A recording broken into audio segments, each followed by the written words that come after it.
Right. I'll clarify some of these at the end, but let's see what we have right now. So, Eight of Wands, as your underlying energy, this does talk about, the pace kind of picking up. They're sometimes called the arrows of love, right? So this can be communication, but it's always the energy's picking up. So we're kind of, if it's communication, it's messaging back and forth quite quickly, getting information, giving out information. Whichever way you cut it, things are picking up.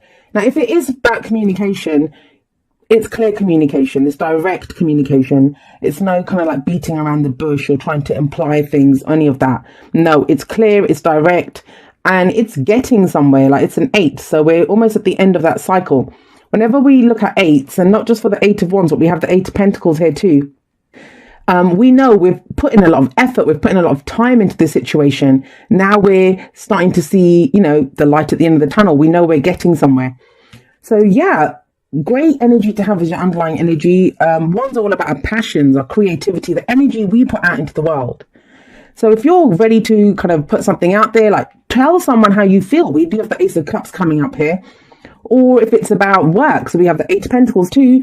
What I've been saying to the other signs, the readings I've did before yours, and I'm going to say it to you as well, is that the energies feel big. When we get like the Wheel of Fortune, when we're getting the world, this is not just one area. It's a general reading anyway, but this is not just your love life. This is not just work. This is everything across the board. It's affecting everything. But yeah, it could be starting off with some form of communication here. You're kind of getting and giving information here. I like this exchange.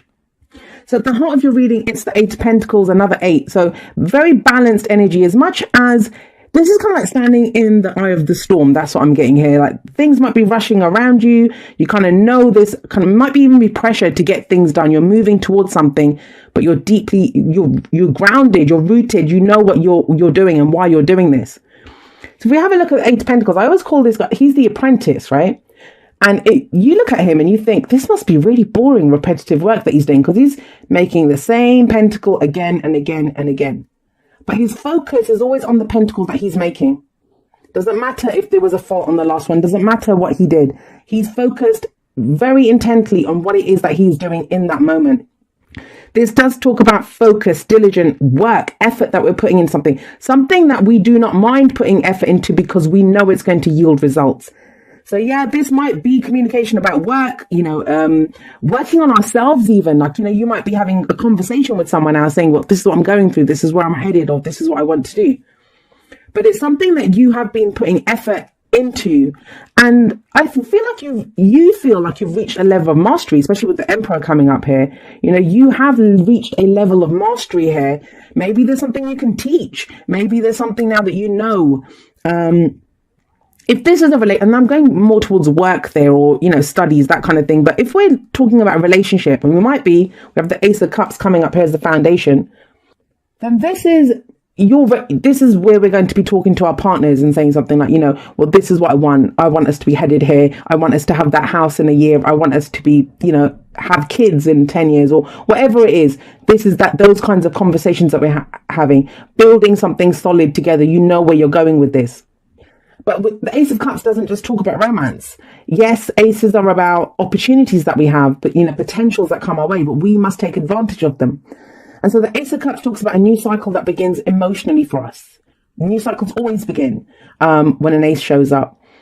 And this is about our emotional growth, our spiritual growth, some new start that we get. And it makes us happy to do that. It makes us happy to start that new cycle. And it doesn't mean we completely start a new relationship, although for some people it might be, or a new job that makes us happy. It's more to do with how we feel about something changes. We're feeling about something in a different way, and we're starting a new cycle with that. And it's interesting that comes up, because it feels like you are really focused on what's going to make you happy, and you've been putting in the work to get it done. I mean, that's what you want. You want Pentacles, which is earth energy, slow building, solid. What is tangible? What is real here? What brings security and stability? This passion, creativity, saying what you really feel, saying what your desires are, your passions are, putting them out there. Where does all of this lead? Well, we have the Wheel of Fortune coming up in the present. A beautiful card, an amazing energy. I know it's often said about it's called the Wheel of Fortune, right? It's just called the wheel in this deck, but it talks about fate stepping in. Now, what does that mean? Because some people don't even believe in fate. Like, they don't have a concept of that, of what fate is or what destiny is or what souls are and karma and all of this stuff. You don't need to. In other words, it always comes down to semantics. In other words, this can talk about opportunities that come your way. One thing we know for sure is that the seasons keep changing, right? That wheel keeps turning. Nothing lasts forever. The good times don't last. The bad times won't last either. It talks about this wheel that turns. Sometimes it can be a situation that comes back round again. But even if it's a situation that comes back round again, it feels like it's something that you've been working towards. And okay, going to say this, and please, people, don't lose your mind. Some people do. This might be a situation that comes back round again, and you're maybe talking to someone from your past. Does not have to be an old lover. Does not have to be an ex. Maybe someone that you worked with 5 years ago, and now they're talking to you about, hey, where I work now, it's great. I was thinking about you for this position that's just opened up. Can be those kinds of conversations. It may be a new person that you meet and they remind you of this situation from the past, but you're going to do things differently this time. Maybe a relationship with someone in the past really got messed up. It got messed up so bad. But now you're like, I'm not that same person. I'm not going to do the same thing here. I'm not going to allow the other person to treat me the same way. We're going to do things differently this time. So maybe you're opening up and communicating in a different way than you did in the past. But this is, I always see it as fortune. Now, some people say it's good luck or good fortune. I don't believe in good or bad. I believe change is a wonderful thing. And when the energy shifts, it gives us an opportunity to do something differently. But it's about opportunities and seizing them. Now, whatever comes up here, and there may be offers coming in here. And that's why I always say, like, people say it's a good luck card, like good luck's coming in. What does that mean, though?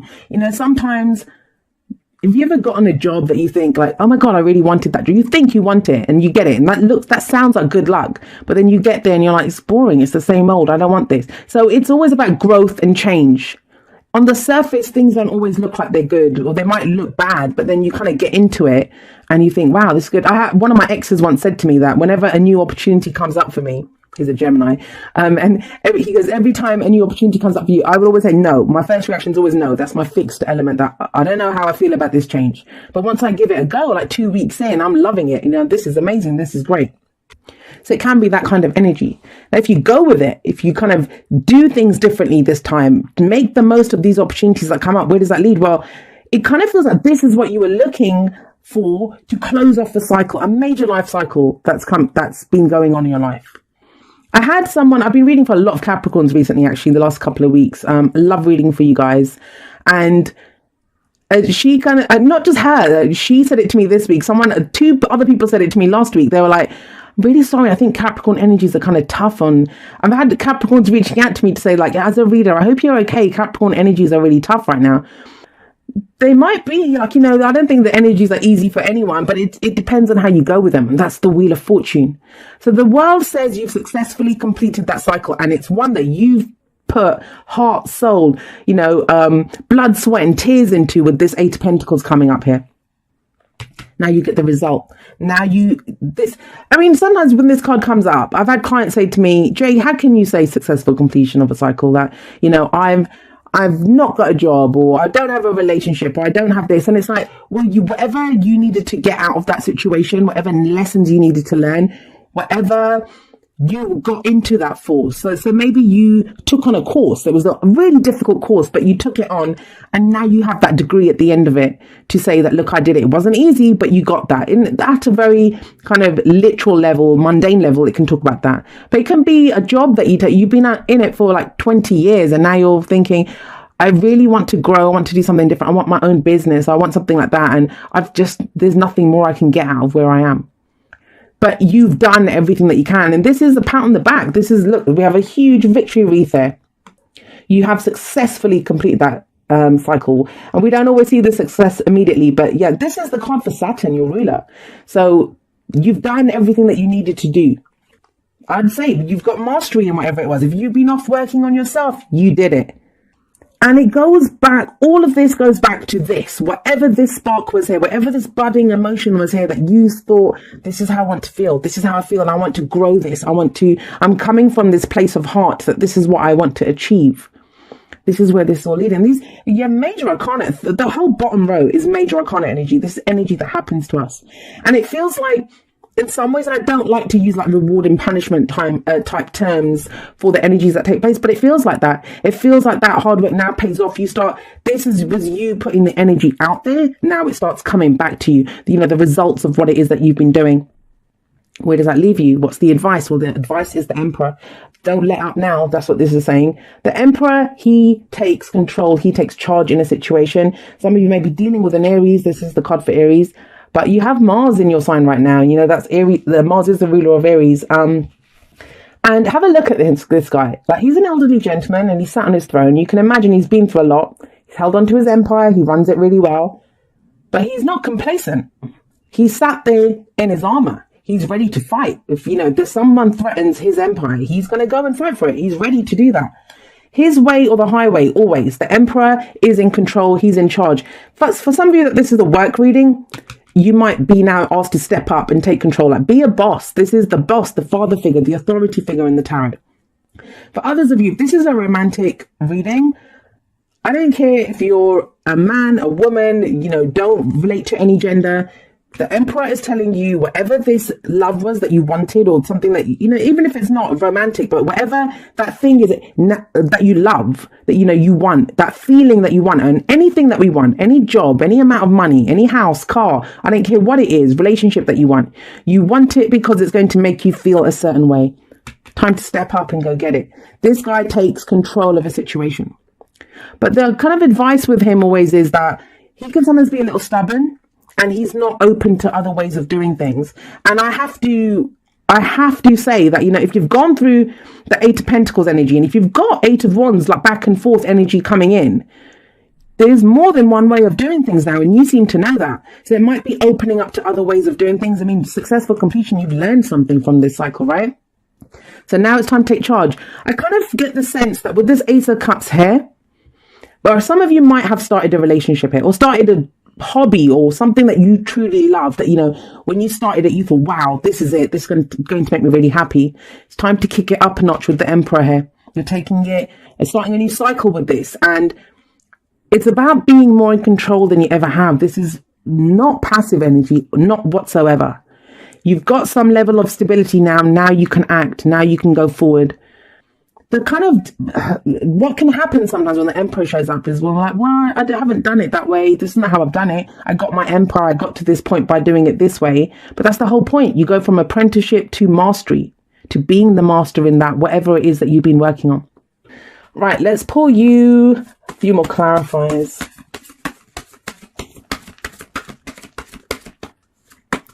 Sometimes I've just got this that came to me. It can be like, the example I'm going to use, like, say you were writing a book, and sometimes we can write the book, we can write the story, right?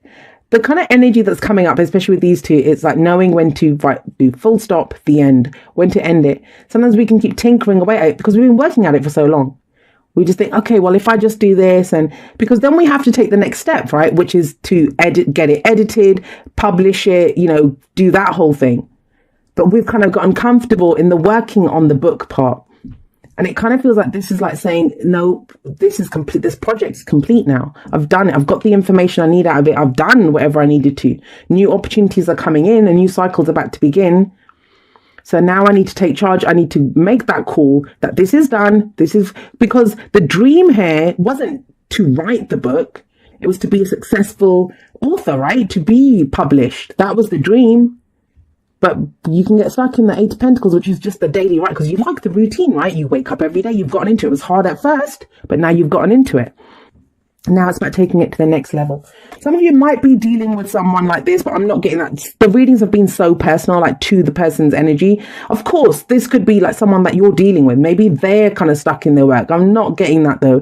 For some of you, that might be the case. It's general, so I have to say it because it goes both ways. This feels very much like your energy though. And it's about you stepping up and taking charge. So this might be where some of you have been. And so this can be overwhelming then. If you've been kind of like this guy's hanging around, right? This is being in limbo. He's hanging from his foot, but we have a look at him. He's kind of surrendered. He's surrendered to that position. Now this can talk about sacrifice too. He might, what is he sacrificed to be hanging here? But why is he hanging here? Why is he stuck in limbo? Because he's gaining a new perspective on things. he now sees the world from an upside down position. So everything looks different. Literally everything looks from a different angle. He's seeing everything. And we see this kind of halo around his head because he's being enlightened by what he sees. His perspective is changing and everyone's getting this message, guys. It feels like whatever everyone has been through, no one's the same. That everything has shifted. How they see things has shifted, and very much so for you guys. And that's going to be where this might be a struggle for you, because you've always done things a certain way, and it's got you to where you are, you know. But it might be time to fine tune that and to build on that, because yeah, it got you this far, but you're about to start something new. And so that's what the hangman, like I said, can talk about sacrifice, change of perspective when we surrender. But once we gain that change of perspective, it can be, some of you, you'll be waiting for some information, and that comes in with the Eight of Wands, because sometimes the hangman can be waiting for that final bit of information before you move forward. Comes in, and then things to pick up, and things can pick up, and things go very quickly after that. But this is that kind of lull. Not a lot happens externally, at least, when the hangman shows up. Internally, there's a lot shifting and changing. And I think that has been, what's been the change of perspective on that? It's been this, the Five of Swords. This is that question of, what's this going to cost me? And it's very ruthless energy. Some people call it selfish. I think selfish is a much maligned word, but you know, this is that sense of, well, what do I want? And so this guy wants the swords, right? And he's like, okay, I want the swords. How badly do I want them? Because it's going to cost me my two friends at the back. Now they've gone into battle with him. It's cost them the swords, but they have each other. So no one's a clear winner here. Everyone's lost something. Everyone's gained something, like they're left with something. But I don't think that's the case with you. I think that's been your attitude always, that, you know, if I go for this, what's it going to cost me? If I do this, like weighing up the pros and cons in a very kind of, not in a Two of Pentacles kind of practical way. This is inside, what's it going to cost me to do this? Emotionally, mentally, even financially, maybe with the Eight of Pentacles coming up there, but what's it going to cost me? How far am I willing to go? And that's what the hangman's been figuring out this. But it leads to like a clear-cut victory, success with that world coming up. This is an empty victory, but this is not. And it leaves you in control, going with it. Now you have the Four of Wands coming up here as well. And I love this card. It's a celebration. It's when it's telling you whatever you've done, and I was getting that with the 2 8s, there is a firm foundation here. Now, fours, there isn't a lot of movement when fours come up as well. So it's very similar to the hangman. But this can be a change of job, a change of house, you know, just leveling up in a relationship, commitment. What are you committed to? So for some of you that this is a romantic reading, it kind of feels like here it might have been that you were being asked to commit to something, or, you know, taking a relationship maybe to the next level. It might have had a good start. You might even still be in that relationship, but you've been figuring out, like, you know, do I have the time and effort to give to this? What's it going to cost me in other ways? You know, the house move, can we do it? I'm working so hard. I'm trying to get that, achieve that, that promotion right now. So it's all of weighing that up. But it happens now. Now you're at that place. That foundation has been laid. You've put in the work. It kind of feels like now it's the time to move forward. You can take that step forward. Something that you've been building on and trying to grow and trying to make happen. Now you can take the action because the time is right. That's what the Wheel of Fortune says. The time is right. And I think you're about the 4th or 5th sign that has gotten that message. Love yourself first. Your self-respect makes you more romantically attractive. It's the Emperor. You can bet he loves himself first. He's very solid. I mean, like I said, he gets a very bad reputation because he can be stubborn. That's every card has a negative and a positive energy, or a lighter and a darker energy. All of them do. And his is that he can be very stubborn. But here, it's not. It's about feeling in control. And whatever kind of love life you want. Like, so some of you might have been wanting this love life for a long time and it's just not been happening. You've been pulled in every other direction. You've had to wait around. You've been trying to see, what's it going to cost me? What am I doing? Now, whatever the Emperor, he knows that, you know, whatever he wants out of something, he has to embody that. He is the embodiment of control, of like, this is what we're going to do. This is how we're going to do it. And I always say every great love story begins with how we love ourselves. So love yourself first. It's 3 and I saw them, so I'm going to have to take them. I don't usually take them if they're face down, but these are face up. So be supportive, make a genuine effort to show you care. So that's maybe the Emperor. Maybe you're having to step in and help someone else, and that's what the communication is. Be supportive. Love makes a difference. Love can help heal past hurts and provides a sense of security, self-worth, and importance. So that might be it. Like, there's some communication, like I said. It doesn't even have to be with someone from the past. The actual communication, it could be about someone or something from the past. And it's about finding love in the present now. Like, you had this. For some of you, I'm going to say this, there might have been something that was a non-starter. It kind of started because only the ace, but nothing came of it. And that's what, now you're ready to go forward with that. And then for others, if you check this out, new love, embrace the new opportunity of love that is here. This may pertain to work opportunities or spiritual growth. And it does feel like, I'm going to say this with the Ace of Cups coming up here and the Emperor, that might be what the Wheel of Fortune's bring around again. And that opportunity again, no, it doesn't have to be with the same person or the same company, but you have a new opportunity. This time, are you going to take control and do it? Treasure Island. I was actually getting that feeling from this reading anyway. Treasure Island, it's a beautiful card. It talks about you now have the map. You have the map to the treasure on this island. You know where X marks the spot. But even if you know it, you can see it on the map. When you're walking around your island, you need to be able to spot those opportunities and take advantage of them. Wheel of Fortune says that. That yes, it doesn't matter if you have every opportunity in the world that comes your way, unless you step up and say, yeah, taking that, doing that, taking control, right?